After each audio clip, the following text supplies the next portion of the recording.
Rabbit, rabbit. Hey, everybody, Shane here, daily-astrocat.com. Today is May 1st. Happy May Day to everybody.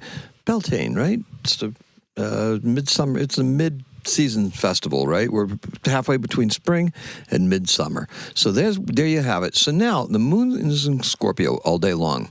Now, early reports have it that the ERs are going crazy. My grandmother worked in healthcare for over 50 years ago, and dreaded the full moon because it would bring out the crazy out in the people that they were caring for.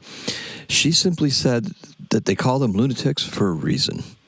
That was her talking to me. So today we have our full moon that occurs at 11 degrees, 21 minutes of Scorpio at 9:09 in the morning. Now, told you about that midpoint between mid-spring and midsummer. I drove home, and right around 8 o'clock, the rising moon provided me with the company, with her company, all the way home. That was my fire, right? That was my celebration of the full moon and the moon and this Beltane holiday. Now, look, we are feeling like emotions are really going to boil over, and that's going to be true, but not just because of the full moon, but because of where we're at, right? Now, and I even wrote that really poetically, and I didn't read it right. Look, I drove home, and at 8 p.m., the rising moon provided me with her company, all the way home until twilight yielded to the moonlit evening sky. What the hell, Shane? Okay, anyway. This is thanks to Mercury rapidly approaching the anaretic degree of 29 degrees of Aries, right? Anaretic degrees, those last degrees. Aries. Oh, there's some conflict for you. There's some aggression. There's some unbridled. Okay, so words. This squeezes the emotions of that full moon, okay? That Scorpio full moon. Oh, yeah, those words, they're remembered, right? They're remembered and they're acted upon. Okay, so some may be literally drunk on power or effusiveness, and too much is never a good thing. Too much power? Yep. Too much drink? Yep. For the most part. That's right. Stay hydrated. Now, the Taurus season adores pleasure, and like you say, too much is never a good thing, right? Bravado, chutzpah, and aggressive words are going to unfortunately be commonplace today. We are best to try and contain this and redirect that energy into whipping ourselves into an improved state of self-discipline. That's right, because you don't want to fall into that trap of having those words go, and next thing you know, you're in trouble and you're trying to backpedal.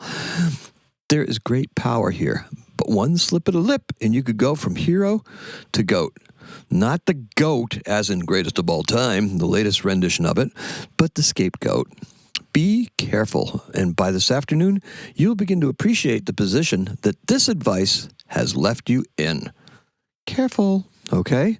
And today's keyword is discipline, because we got Saturn sitting right there, and we're not going to ignore Saturn, are we? That's been one of the lessons of daily-astrocat.com. Don't be afraid of it, but don't ignore it. It's going to be there to challenge you and keep you from coming at things head on. Now, the color is dark gems reflecting moonlight. Kind of sounds cool, right? Very Scorpio color. Taurus season will have us in a bit of a quandary. Scorpio's ruthless energy stands in stark contrast to the staid and steadfast bull until you piss one off, right? Look, once you piss off an Aries, there's an explosion, and then the Libra peacemaker will tend to step in, right? Just that little bit of side, that flip side, right? Taurus, on the other hand, is slow to anger, but then will go after their enemy in a ruthless and steadfast manner. The flip side of Taurus is Scorpio. So, be careful where you're walking, right? In the pasture where the cows are, there's cow poop, and then there's pissing the cow off. So let's see. Perhaps having Venus as the planetary ruler is what separates Taurus from the darkest depths of Scorpio. Let's hope so. No worries, however, because we aren't really going there. Or are we? No, you're not going to go there. We're not going to go there. So, it seems like the news and current events are converging. A royal visit to the U.S. delivers a bit of contrast, don't you think? I have many thoughts on this. But you know what? Just like that meme, everything's just fine.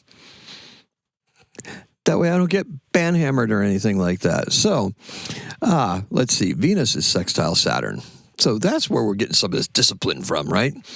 The benefic and the malefic just saying, okay, let's slow things down just a little bit because we got ideas, we got words, but the words, they're not going to flow because they have to be loving words, right? They have to be the right words. We don't want to piss off the people we love. And that's what Saturn is saying, like, whoa, whoa, whoa, whoa, whoa, hey, Venus, can we be nicer here? Yeah, maybe. Maybe. It's kind of unusual to have Saturn asking Venus for things to be nicer, but Saturn is in Aries, so Saturn is feeling that positive energy, but it's also giving that energy to Mars. Mars is also in Aries, so our actions are going to be very quick, very rapid, and very, it can get heated, right? Especially with Mercury in there and the tongue being a little loose, so we don't want to do that. Look, Venus sextile Saturn, this is our dive breaks. It's going to keep us from plunging into the ground, right? It's our heat-resistant tiles. It's our saving grace, and it's going to keep us from overreacting, right? That's that discipline. Turn your thoughts from any Mayday mayhem and let your inner discipline curb your tongue and coat it in sweet honey. That's how we're going to win friends. Mercury is conjunct Chiron, so changes are good and they could be beneficial. All right, not quite in that anaretic degree yet, but it's getting there, right? So we just have to be paying attention to our environment. And we want to make sure that we try to minimize any sensory overloads, okay? Because that's something that can also get us talking and wagging and aggravated. And we don't want to come from that position of aggravation. We want to be disciplined. So, look, as you probably noticed, you're going to hear lots of things about this full moon in Scorpio coinciding with May Day, right? It's like, oh my goodness, it's like, here's the truth. The flower moon is the time when we pick our strongest seedlings from that Aries new moon and begin to propagate them. We plant them in the earth to provide us with beauty and abundance throughout the growing season and into the harvest season here in the Northern Hemisphere. Your intentions are to be given to these existing seedlings. That's right. Don't waste your intentions on new things because you already have them, right? They're already there. You've already cultivated them. We're sorting them out. We're in the process of picking the strongest ones to bear fruit for us, right? Now, the new moon in Aries left us with no shortage of the seedlings. So pick and choose wisely. Today and tonight is the perfect time to do so until the moon is void of course tomorrow morning. And there's a focused feeling later on tonight that will intensify everything. That's right, Scorpio, right? It just gets intense. The want, the need, everything. Weather permitting, grilled foods would be a nice complement to an assortment of cheeses and breads. Grilled asparagus may be particularly nice. Meat, hey, that's always optional here. You're not judged for choosing it, right? But sometimes we do, sometimes we don't. And that is what I have for you. Now, our event is in 1786. Wolfgang Amadeus Mozart's opera, The Marriage of Figaro, premieres in Vienna with the 30-year-old Mozart himself conducting. And our birth, keeping it British, right? Because we got King Charles here in the United States. Why not? Arthur Wellesley. Who's that? Well, he's born in 1769. He died in 1852. He's better known as the Duke of Wellington, the first Duke of Wellington.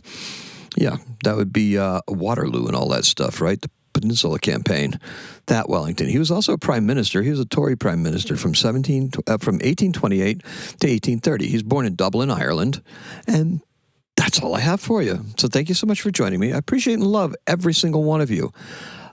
Comment. Let's get some comments going. Not very many comments the last couple of days. A lot of likes, like that. A lot of shares. Yep, we've seen some shares. Save for later. Yes, boost that algorithm on that one platform, right? Like it, share it, comment. That's the best things you can possibly do to help spread the word of daily-astrocat.com. So to recap, we have our color is dark gems reflecting moonlight, and today's keyword is disciplined. Hold your tongue. Yeah, just like that. And today's a 5. Happy astrocatting.